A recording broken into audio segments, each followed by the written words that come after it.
Itago niyo po ko sa pangalang Lara, 26 anyos. 3 taon na akong kasal kay Darren. Pero simula nang mawalan siya ng trabaho sa Maynila, napilitan kaming lumapit sa bahay ng tatay niya sa Laguna, si Mang Ernesto, 52 years old. Isa siyang retired engineer. Matipuno pa rin, disente, at may karismang hindi ko maintindihan. Pagpasok ko pa lang sa bahay, ramdam ko yung kakaibang presensya niya. Tahimik lang, pero parang laging nakamasid. Minsan nga, pag nagluluto ako, nadadama kong nakatingin siya mula sa may hagdanan. Hindi naman bastos pero may halong hiwaga. Lara, kung gusto mong gamitin yung washing machine, nandyan sa likod ha. Huwag kang mahihiya, sabi niya habang nakangiti. Salamat po, tay, sagot ko. Pero sa loob-loob ko, bakit ganon? Iba ang ngiti niya, parang may ibig sabihin. Isang gabi, lasing si Darren. Tumiretso siya sa kwarto at agad na nakatulog. Naiwan akong nagayos sa kusina. Lumabas si Itay. Bagong paligo. Nakasando at pajama lang ito. May hawak na kape. Gabi na, hindi ka pa tulog? Tanong niya. Hindi po kasi maingay sa loob eh. Tulog na po si Darren. Sobrang lakas po ng hilik eh. Sagot ko. Alam mo, masarap ang kape. Sa ganitong oras. Gusto mo? Tikman mo. Tumango ako. Umupo ako sa balkonahe. Tahimik. Walang hangin, walang ingay. Pero bawat segundo, parang may kumakabog sa dibdib ko. Napatingin siya sa akin. Matagal, napakalalim. Alam mo, Lara, swerte ni Darren sa'yo. Pero minsan, hindi niya alam kung paano alagaan ang ganyang klase ng babae. Sabi niya sabay inom ng kape. Hindi ko alam kung anong pumasok sa isip ko. Pero tumingin din ako sa kanya. Tay, minsan po kasi nakakalimutan niya akong pahalagahan. Doon nagsimula ang katahimikan na may ibig sabihin. Simula noon, parang may koneksyon na hindi namin masabi. Pag nagsasampay ako, nagkukusa siyang tulungan ako sa lubi. Isang umaga, habang pinapatuyo ko ang buhok ko, napansin kong nakatingin siya sa salamin. Pero hindi niya tinatanggal ang tingin. Hindi ko siya sinaway. Ang ganda mo pag walang make-up, Lara. Sabi niya ng mahina. Salamat po, tay. Sagot ko naman. Parang may kumiliti sa puso ko. At doon ako nagsimulang matakot sa sarili ko. Isang gabi ng Biyernes, umalis si Darren para mag-apply ng trabaho sa Maynila. 3 araw siyang mawawala. Ako at si Itay lang ang naiwan sa bahay. Habang nagluluto ako, biglang nawalan ng tubig sa gripo. Pinuntahan niya ang tangke sa likod. Lara, pakisindi nga ng ilaw dito, sigaw niya. Pumunta nga ako at nang paglapit ko, madulas ang semento. Natapilok ako. Nasalo niya ako. Mahigpit, mainit, malapit. Sandaling tinginan. Walang salita. Pero isang segundo lang. Parang sabog ang mundo. Hindi ko alam kung malito, sabi ko. Matagal na kitang tinitingnan. Lara, hindi ko ginusto, pero hindi ko rin kayang pigilan, sagot niya. At doon nagsimula ang lihi. Simula noon, tuwing wala si Darin, palihim kaming nagkikita si Itay. Sa lumang silid sa likod ng bahay. Tahimik, mabilis, matindi. Pero bawat halik may takot. Bawat yakap may kaba. Alam naming mali, pero sadyang masarap ang bawal. At sa bawat gabi, mas lumalalim ang lihim namin. Hanggang isang araw, biglang bumalik si Darin nang hindi nagpapaalam. Narinig namin ang tunog ng kotse habang nasa loob pa kami ng silid. Lara, nasan ka? Nagkagulo kami. Diyos ko, Tay. Halos iyak kong sabi. Tumakbo ko palabas habang si Itay ay nagkunwaring tulog sa kwarto niya. Muntik na kaming mabuko.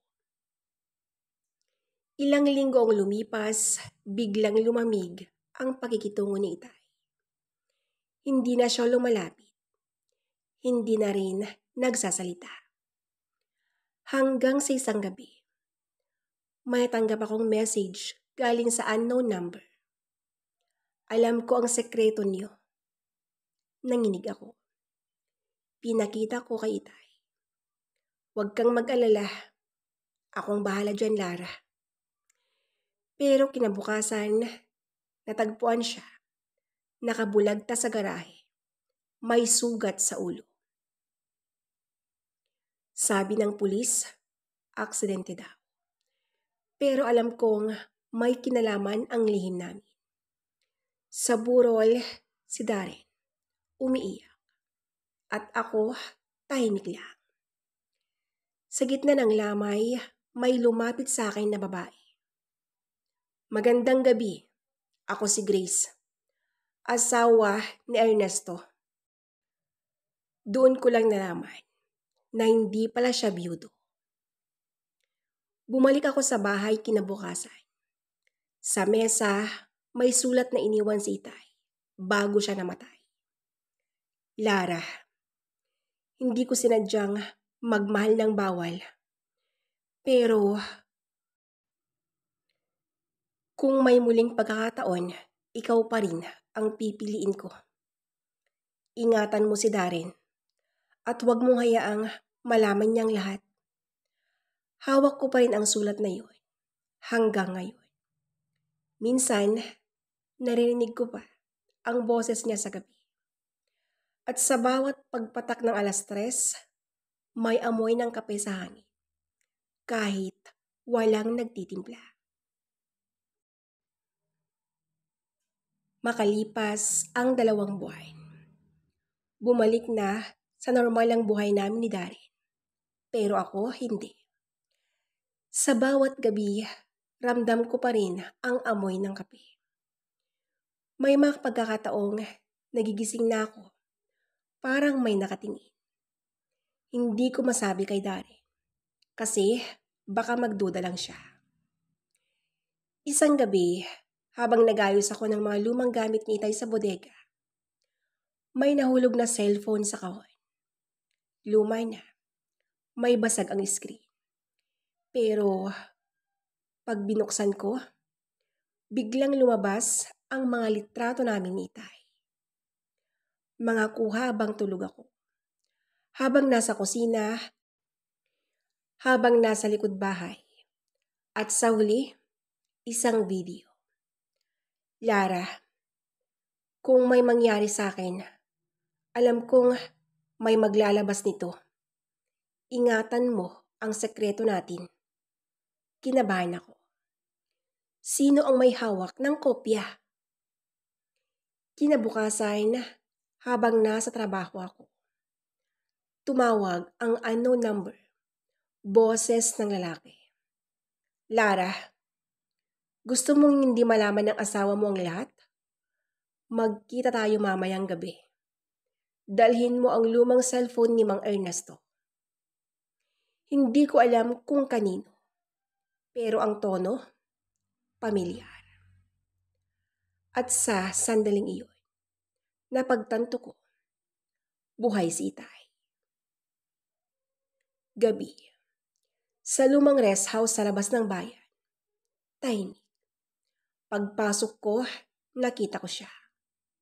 Si Itay.